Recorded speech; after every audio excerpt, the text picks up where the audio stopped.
For 12 years, Himmler led the most lethal repressive apparatus of the Third Reich.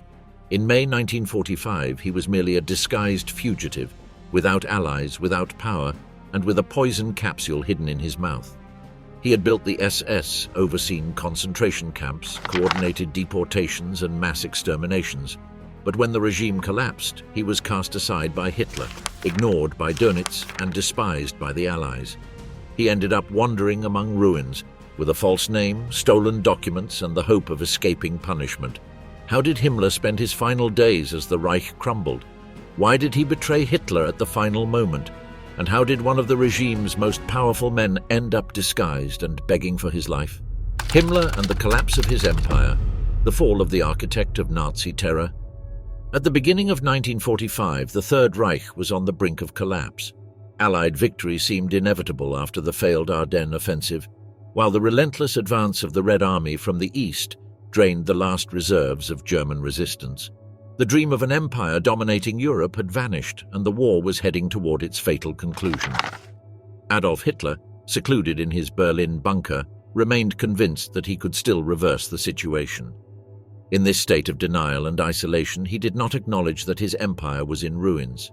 Meanwhile, Heinrich Himmler, head of the SS and one of the most powerful men in the regime, was in a unique position to make crucial decisions about Germany's future, although his plans were very different from those of the Führer himself.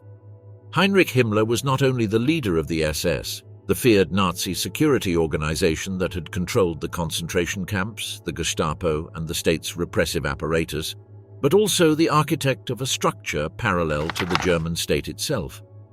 Under his control, the SS had grown to become a force of 900,000 men, and its influence reached every corner of German life, from the army with the Waffen-SS to the Reich's most important industries.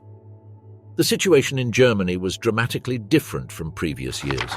The Reich was being worn down by the war on all fronts. The infrastructure, essentially destroyed by Allied bombings, could no longer sustain the war effort. Factories were at a standstill or operating at minimum capacity. The fuel shortage meant that armored vehicles and motorized divisions could no longer operate effectively. In this context, Himmler found himself increasingly isolated from the core of power in the Third Reich. Despite having gained significant influence within the regime, his lack of military experience and his command over a bureaucratic apparatus rather than an army made him vulnerable to criticism from other members of the Nazi leadership, such as the Wehrmacht generals, who saw him as a weak leader incapable of effectively facing the situation. After the failed July 1944 assassination attempt on Hitler, in which several high-ranking Wehrmacht officers were implicated, Himmler used the subsequent purge to eliminate many of his rivals within the regime itself. He took advantage of Hitler's distrust of the army generals to secure an increasingly prominent position in the Nazi administration. As the war progressed, Himmler saw himself as the man who could survive the fall of the Third Reich, adapting to new realities as the defeats continued to mount. Failure at the front, Himmler's fatal break with Hitler. By the end of 1944, while the Wehrmacht was completely exhausted, Hitler placed his last hopes in the Waffen-SS forces, which Himmler had created as an elite force. However, the outcome of the battle was disastrous. The Ardennes offensive, launched in December 1944 with the hope of dividing the Allied forces and recapturing lost territory, turned out to be a failure. The German soldiers, poorly trained, poorly equipped, and with scarce supplies, could not withstand the advance of Allied troops. Meanwhile, Soviet forces were advancing relentlessly from the east, and Himmler, who had been appointed to take command of several fronts as a military commander, was assigned to one of the most critical battles of the war, the defense of Pomerania. Hitler's decision to assign Himmler this responsibility was an act of desperation. Himmler, who lacked significant military experience, failed spectacularly in the defense of this key region. The lack of preparation, low morale among the troops, and the shortage of material resources resulted in a humiliating defeat. The Soviet forces managed to break through the German lines, dangerously approaching Berlin. This military failure was particularly humiliating for Himmler, since throughout the war he had been a vehement defender of the SS's supremacy. He had succeeded in extending his power over the Wehrmacht and the Reich's police forces, through his control over paramilitary units and concentration camps. His reputation as SS leader had been built on the brutality and efficiency of these units, but as a military commander he proved to be an incompetent leader. The collapse of the defense in Pomerania led to Himmler being stripped of his military command on March 20, 1945. The humiliation of his dismissal was twofold. Not only was he relieved of control over German forces in the east, but his position within Hitler's inner circle began to deteriorate rapidly. In his place, Hitler appointed Wehrmacht General Hans Guderian to take control of Berlin's defense. From that moment on, Himmler not only lost his position at the battlefront but also Hitler's favor. Although the SS remained a powerful organization, the loss of his role as military commander meant that Himmler was no longer at the pinnacle of power. The personal and political humiliation pushed him to take more reckless decisions. It was then that Himmler, aware of the imminent defeat of the Reich, began to consider other paths for his political survival. Instead of continuing with blind loyalty to Hitler, Himmler adopted a more pragmatic stance. While Hitler continued to cling to the idea of victory at all costs, Himmler saw that the war was lost. Hitler's physical and mental illness, combined with his failure as a military leader, had created a rift between him and many of the top commanders of his regime. Rather than remaining loyal to a declining Hitler, Himmler began to weave a network of contacts with the Western powers. He reached out to neutral representatives in Sweden, seeking channels of communication with the Western allies, specifically the United States, Great Britain, and France. Himmler understood that if he could get the Allies to agree to a partial surrender that excluded the Soviets, he might secure the survival of Germany under an anti-communist regime in which he would play a central role. This strategy, in addition to being risky, was deeply treacherous.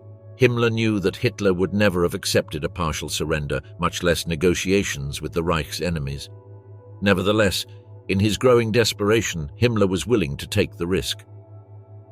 On April 20, 1945, in a gesture of apparent loyalty, Himmler attended Hitler's birthday celebration in Berlin, even though Soviet troops were already at the city's gates that very afternoon. During the celebration, Himmler swore loyalty to Hitler, but his true allegiance now lay with the Western Allies. During these weeks of futile planning, Himmler began to behave increasingly erratically. He rarely left his train, which was inadequately equipped for the mission, having only a telephone line and lacking proper maps or a radio to communicate with the front. He also showed little interest in work, seeing it as a pointless effort. He worked only 4 hours a day and only after receiving a massage each morning, followed by lunch and a long nap.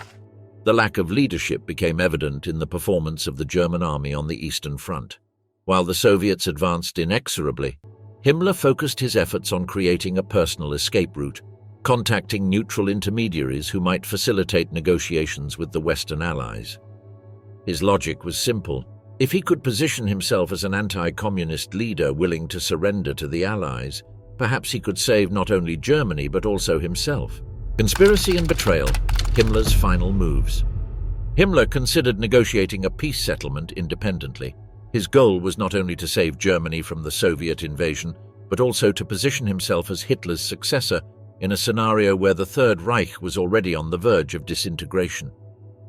To carry out his plans, Himmler used one of his closest collaborators, Felix Kirsten, a Baltic-born physiotherapist who had been a key figure in his personal life due to his ability to relieve the terrible stomach pains Himmler suffered.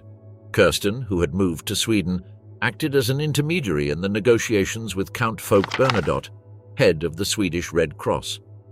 Letters were exchanged between the two men, and direct meetings were arranged by Walter Schellenberg of the RSHA, the SS Intelligence Department. At the same time, Himmler issued a directive ordering Jews to march from the fortification construction project on the Austro-Hungarian border to Mauthausen. His intention was to use these prisoners as hostages for potential peace negotiations. Thousands died during these forced marches, a testament to the brutality that characterized Himmler's regime even in its final days. On April 21st, Himmler met with Norbert Maser, a Swedish representative of the World Jewish Congress, to discuss the release of Jewish concentration camp prisoners. As a result of these negotiations, approximately 20,000 people were freed in the White Buses operation. During this meeting, Himmler attempted to justify the Holocaust to Maser. falsely claiming that the crematoria in the camps had been built to deal with the bodies of prisoners who died from a typhus epidemic. He also asserted very high survival rates for the Auschwitz and Bergen-Belsen camps, despite these sites already being liberated and it being clear that his claims were false. On April 23rd, Himmler met directly with Bernadotte at the Swedish consulate in Lübeck. Presenting himself as Germany's provisional leader, he claimed that Hitler would be dead in a few days. Hoping that the British and Americans would fight the Soviets alongside what remained of the Wehrmacht, Himmler asked Bernadotte to inform General Dwight Eisenhower that Germany wished to surrender to the Western Allies and not to the Soviet Union. Bernadotte requested that Himmler put his proposal in writing, which Himmler agreed to do. Meanwhile, Göring had sent a telegram a few hours earlier asking Hitler for permission to assume leadership of the Reich in his capacity as Hitler's designated successor, an act the Führer interpreted as a demand for him to resign or face a coup. On April 27th, Himmler's SS representative at Hitler's headquarters in Berlin, Hermann Fegelein, was captured in civilian clothes while preparing to desert. He was arrested and taken back to the Führer bunker, where he would later be executed. On the night of April 28th, the BBC broadcast a report about Himmler's negotiation attempts with the Western Allies. Hitler, who had considered Himmler the second most loyal man after Joseph Goebbels, was enraged by this betrayal and declared that Himmler's secret negotiations were the worst betrayal he had ever known. Hitler ordered Himmler's arrest and dismissed Fegelein from all his positions. At that time, Soviet forces had advanced to Potsdamer Platz, just 300 meters from the Reich Chancellery, and were preparing to invade the building. This report, combined with Himmler's betrayal, led Hitler to write his will. In the document, completed on April 29th, one day before his suicide, Hitler declared both Himmler and Göring traitors. He removed Himmler from all party and state positions, expelling him from the Nazi Party. Hitler appointed Grand Admiral Karl Dönitz as his successor. Himmler met with Dönitz in Flensburg and offered to be his second in command.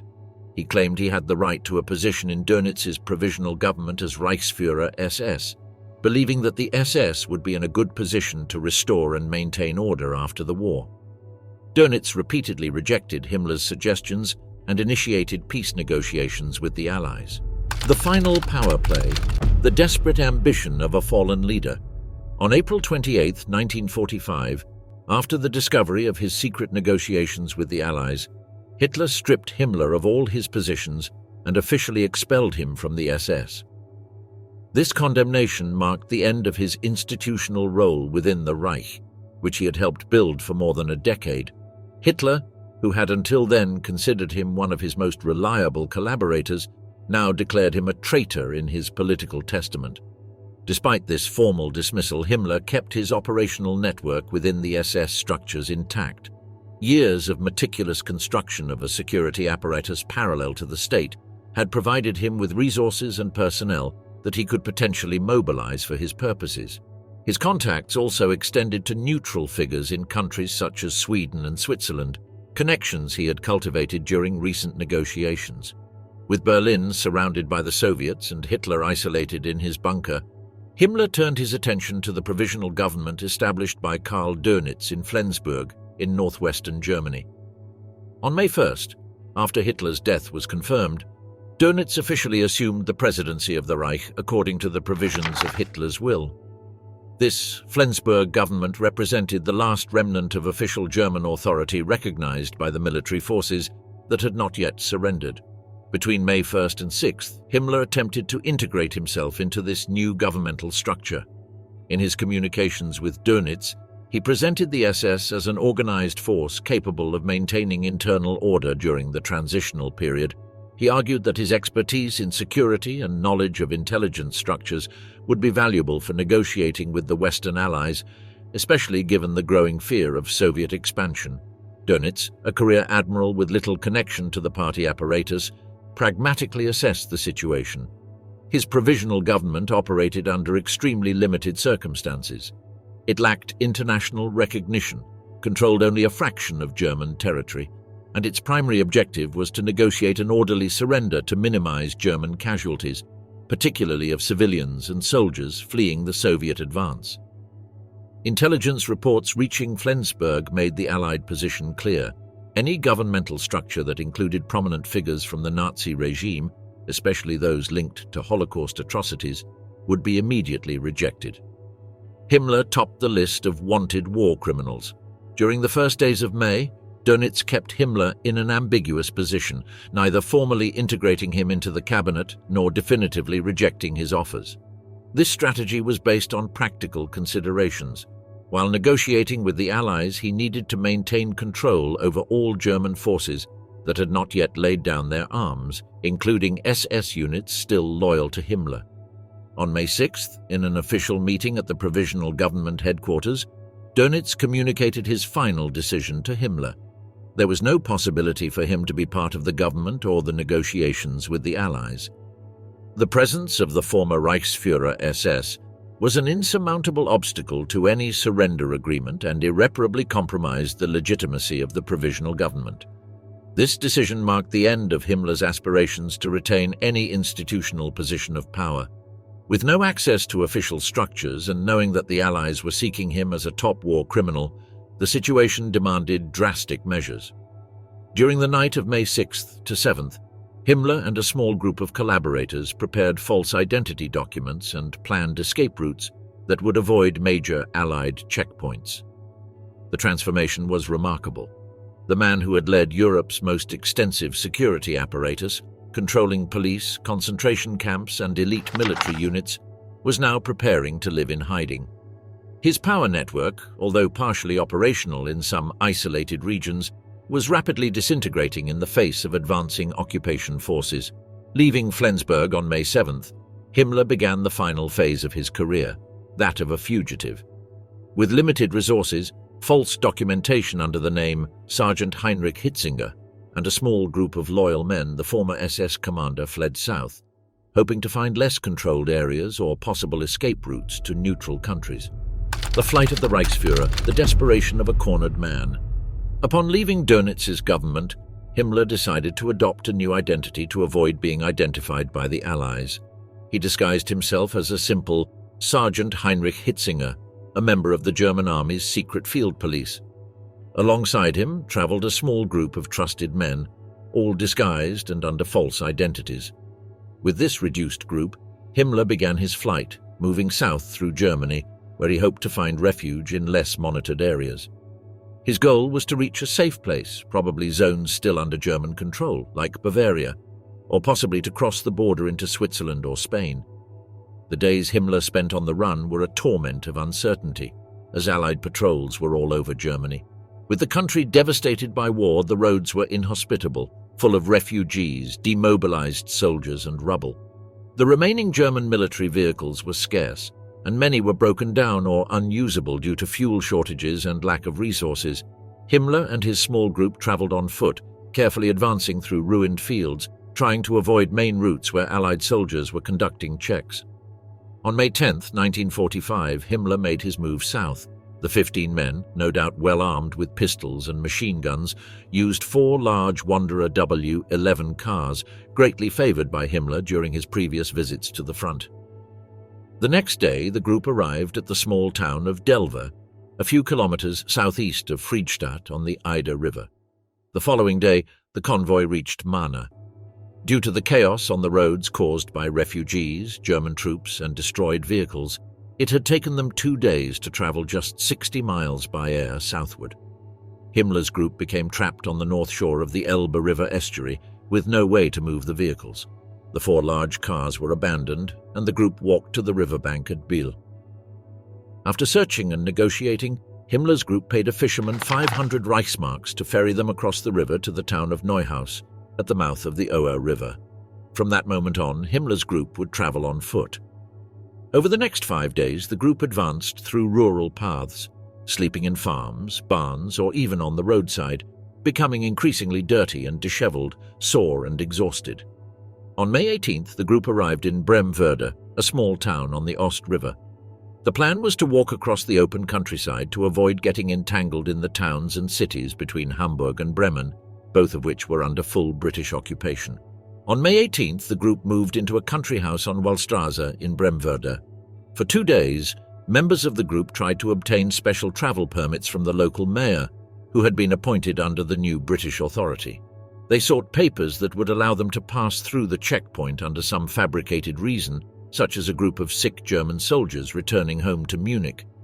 The mayor, likely realizing the group represented some type of Nazi fugitives and unwilling to antagonize his new overseers, rejected all their pleas. Himmler's group remained at the country house from May 18th to May 21st, before deciding to attempt to pass the checkpoint and continue their journey. Himmler and his two aides, Grohmann and Marcher, would stay behind while the rest of the group tried to cross the bridge. At 3 p.m., Kiermaier and Himmler's personal doctor, Dr. Gebhardt, went to the bridge, apparently unaware that there was an unguarded ford a short distance downstream where everyone could have crossed without issue. The intention was to cross the bridge and, if there were no problems, return to fetch the others. At 4 p.m., the two Germans were stopped on the bridge by Sergeant Arthur Britton of the 103rd Field Security Reserve Detachment of the British Army Intelligence Corps. He examined the men's demobilization passes and immediately knew that as field secret police they should be arrested, but kept this to himself. Britton quickly learned from Dr. Gebhardt that he was merely the advance of a much larger group of ill former secret police soldiers. Britton swiftly arranged for 2 army trucks and an escort to bring in the rest of Gebhardt's comrades.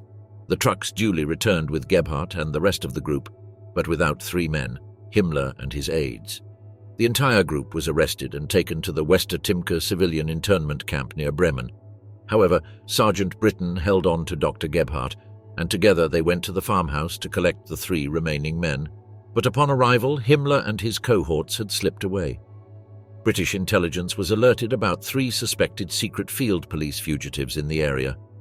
Himmler's small group assumed that Kiermaier and Gebhardt's group had successfully crossed the bridge checkpoint.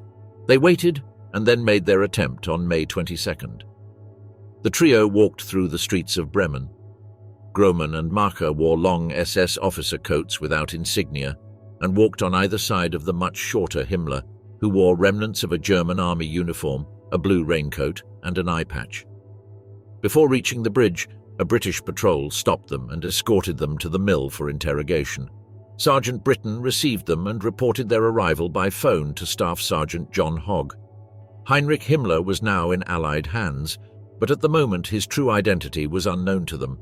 He was just another low-ranking German soldier to be processed in a detention camp due to the role of his unit during the war. Himmler spent his first night in British captivity with Grohmann and Marcher sleeping on the floor of the mill using grain sacks as mattresses. What mattered was that if Himmler's false identity held, he could expect to be released after a few weeks or months, perhaps even sooner, which would allow him to continue with his plan, as he had told Dönitz's foreign minister Schwerin von Krosigk in early May 1945, when he said the Allies would never find him, that he would remain hidden and await favorable political developments. When interrogated, Himmler and his companions claimed to be sergeants in the field secret police, but the blurry SD stamps on their papers raised suspicion. When the British examined Himmler's luggage, they confiscated a large magnifying glass engraved with Nazi eagle wings, but apparently paid it no further attention. The rest of Himmler's personal belongings, some of them engraved with his HH monogram or even his RFSS title, had been hidden at the farm and would be discovered much later by Intelligence Corps NCOS. Death and conspiracy. The mysterious end of Himmler. The capture of Heinrich Himmler on May 21, 1945, marked the end of the most sinister figure remaining from the Third Reich. The man who had overseen the creation and expansion of the concentration and extermination camps, the architect of the final solution, was now in British custody. However, his death was not the direct result of the justice he deserved, nor of a formal trial process. Instead, his end was shrouded in mystery, surrounded by circumstances that remain the subject of debate to this day. At 7 a.m. on May 23rd, Himmler and his companions were taken to Westertimke, the headquarters of Camp 6th, the 45th Field Security Station of the British Army. Arriving around 9 a.m. after processing, Himmler and his aides were taken 45 miles southeast to Barnstedt, a special interrogation camp near the village of Lüneburg, arriving after several stops around 6:30 p.m. Himmler was immediately recognized by some prisoners standing by the fence watching the new arrivals, despite his shaved moustache and the black eye patch, particularly by prisoner Karl Kaufmann, the former Gauleiter of Hamburg, who had met Himmler on multiple occasions. Himmler now knew the game was over. Sooner or later, the British would be informed of his identity by a prisoner. Still, he had a few cards left to play. After all, he was the highest-ranking Nazi in Allied captivity and possessed a vast amount of secret information he might use to his advantage, including potentially embarrassing details for the British. Perhaps, Himmler thought, he could still strike some kind of deal. Himmler demanded to see the camp commander, Captain Thomas Sylvester, and after some discussion with British NCOs, he was granted an interview at 7 p.m. Himmler led the trio to Sylvester's office. The British officer described Himmler as small, sickly, and shabbily dressed. His companions looked different, clearly military men, tall and upright in posture with severe haircuts. Sylvester ordered Groman and Mecher removed from his office and placed under close watch. Himmler then put on a pair of glasses. Sylvester asked him his name, to which the prisoner quietly responded, "I am Heinrich Himmler." Sylvester immediately phoned the British Second Army headquarters in Lüneburg, speaking with Major Norman Rice, an intelligence officer who initially did not believe him. However, after a somewhat confusing conversation, Major Rice announced that he was heading to Barnstedt immediately. While Sylvester awaited assistance, he ordered Himmler to strip, and the NCOs carefully examined his clothing. They found a brass capsule container holding a glass vial, evidently a cyanide capsule. Sylvester asked Himmler what it was. He replied, "That is my medicine. It cures stomach cramps." A second brass container was found, which was empty.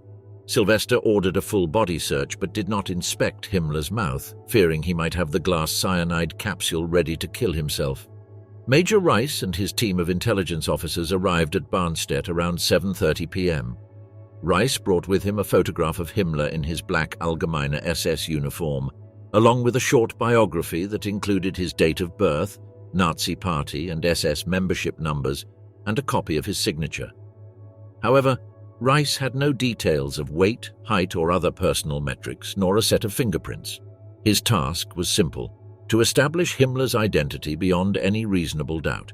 Himmler gave a vague answer when asked for his NSDAP membership number and a similarly imprecise but reasonably accurate SS number. He correctly gave his date of birth and, when asked for a signature, agreed on the strange condition that it be destroyed immediately afterward. The signature matched the specimen Rice had brought, and Himmler was formally identified as the Reichsführer SS. Rice telephoned Lüneburg and spoke with his superior, Colonel Michael Murphy, Chief of Intelligence for the British Second Army. Murphy came to take charge of Himmler, the prized prisoner. At the time, Murphy was somewhat unwell, suffering from the effects of a series of victory parties. He arrived at the camp at 9:45 p.m. Rice and Murphy conferred. Then Murphy ordered Himmler to undress for a second time, which he refused. Murphy threatened to have him stripped by force, and Himmler reluctantly complied.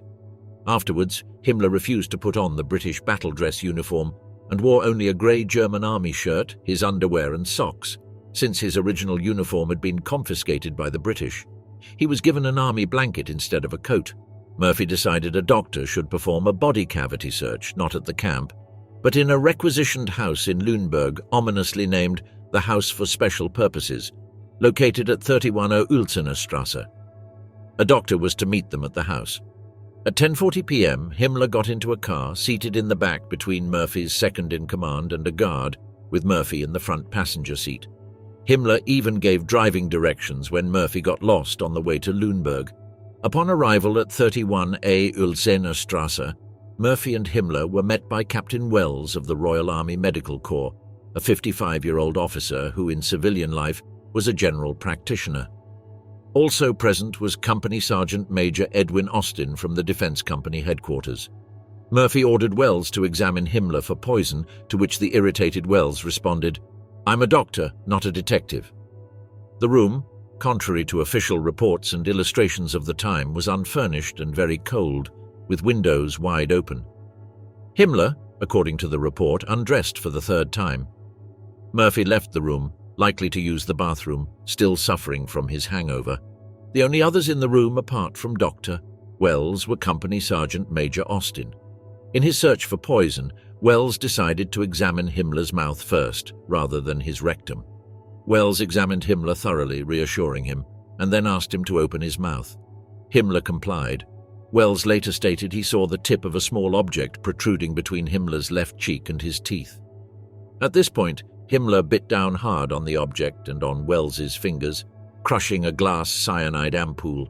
His face contorted in pain and turned bright red, his veins bulged, his eyes glazed over, and he collapsed to the floor. Wells shouted, "My God, it's in his mouth! He's done it to me!" Several other people rushed into the room as Wells tried to clear Himmler's mouth with a damp cloth and administer artificial respiration. At one point, Himmler was held by the ankles in an attempt to force the poison out. Himmler breathed heavily for 30 seconds, and his pulse continued for another minute. Then he died. Himmler's autopsy report noted some abrasions on his heels. His nose was slightly bent to the right, and certain facial asymmetries were observed on the corpse that were not visible in photographs of Himmler while alive.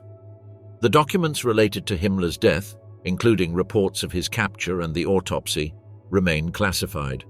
These files will not be released until 2045, which has fueled ongoing interest in the circumstances surrounding his death. The Cursed Gold, Himmler's dark plans to escape. The fate of Heinrich Himmler after his failed escape and subsequent arrest is one of the most puzzling tragedies in the history of the Third Reich. Yet what is even more enigmatic are Himmler's last movements in the days before his capture, as well as the motives that drove him to make such risky decisions. Throughout his life, Himmler had been a master of manipulation and conspiracy, and in his final days, he seemed willing to revert to his old tactics in the hope of securing his personal survival. Throughout World War II, Himmler had amassed not only political and military power, but also a network of financial resources that remained largely hidden. As the leader of the SS and commander of the Reich Police, Himmler oversaw a vast machinery of repression and economic exploitation. In addition to the resources he controlled through his official positions within the Nazi administration, Himmler had also organized a series of hidden reserves that included large quantities of gold and foreign currencies. In the final months of the war, Himmler knew that defeat was inevitable, but he hoped that access to these resources could help him negotiate an escape that would save himself and his loyal followers. One of the most mysterious aspects of Himmler's final days is his connection to gold. A document discovered in 2015 in the US National Archives shows that Himmler ordered gold and currency worth 900 kilograms to be deposited in a vault at a post office in the city of Plauen, a clandestine vault in effect. The city of Plauen, which was heavily bombed, fell to advancing US forces on April 16, 1945, an event Himmler would have known about and been informed of while he was still Reichsführer SS. Himmler would also have known that Plauen was designated to be part of the Soviet occupation zone in post-war Germany, as a map showing the post-war division of Germany had been captured by the Germans during the Ardennes offensive the previous winter, which caused quite a stir in the German High Command. The Americans did not actually discover the stash until April 26, 1945, 11 days after occupying the city, and as far as Himmler knew, it had not been found when he began his movement toward the Harts Mountains in the second week of May 1945. This secret bank account was opened by Himmler's personal order and in his name in April 1944, again showing that Himmler was preparing for some kind of escape from Germany. It may also have been one of several similar caches established by Himmler, about which we simply have no information, buried somewhere in yet-to-be-examined archives. The explanation given by his personal aide, SS Obersturmbannführer Werner Grothmann, was that Himmler planned for his small group of subordinates, 15 men in total, to first head to the Harts Mountains and hide there for a few weeks or months until the initial chaos of the occupation died down. At the same time, perhaps, one of his loyal subordinates would go ahead in civilian clothes to the city of Plauen, establish contact with local Nazi organizations, particularly those officials in charge of the gold, and then retrieve some or all of it, bring it back to the Harts Mountains, and then, suitably disguised and carrying the correct false identity documents, Himmler's group would move toward the Alps and cross into Italy or Switzerland. A special 75-man gold hunting unit of the US Army, codenamed Task Force Fisher, and commanded by U.S. Coast Guard Lieutenant Commander Joel Fisher, an attorney from Washington, D.C. in the U.S. Treasury Department, had been following U.S. units as they advanced through central Germany, collecting Nazi gold and currencies along the way. In Plauen, Reichsbank officials admitted there were bags of gold inside a safe in the post office basement, but said they didn't have the key. The key was in the possession of an official who had been killed in a bombing, and his body, along with the key, was buried under tons of rubble. Task Force Fisher received assistance from a combat engineer company that used explosives to open the secret vault. Fisher and his men discovered the following at 1945 prices: $250,000 in US gold coins, 1 million Swiss francs also in gold coins, 98,500 Dutch florins in gold coins, and 151,560 Norwegian crowns in gold. There was also a smaller amount of Yugoslav dinars and Hungarian currency. In total, the gold coins weighed 900 kilograms and were packed in 35 sacks. If we believe Werner Grothmann, and we have no reason not to, what he said makes sense. Himmler's plan was clearly to leave Germany and cross the Alps into Italy or Switzerland. It is striking to note in history books that many Nazi war criminals headed to Italy, where escape routes ran down through Germany and Austria to the port of Genoa. From there, having obtained Red Cross passports and perhaps Argentine entry visas, it was fairly simple to board a ship and sail to South America, with some others also heading to the Middle East, particularly to Syria. Was this Himmler's final plan? We will never know, because Himmler, of course, was captured by the British and died under very mysterious circumstances while in their custody. In 1945, while Himmler was attempting to negotiate with the Allies through Count Bernadotte, the SS leader had two safes stored at the home of SS Schützenführer Heinrich Springer, a senior staff officer in the Army Group Vistula, Himmler's last military command on the Eastern Front. According to Springer's wife, one safe contained gold, jewelry, and personal items, including a valuable pearl necklace and several diamond-studded watches. The other safe contained a large amount of banknotes in various foreign currencies. The safes were collected from Mrs. Springer by a member of Himmler's staff, unknown to her, on the night of May 12 to 13, 1945, and were never seen again. By that date, Himmler was already on the move and had left the area.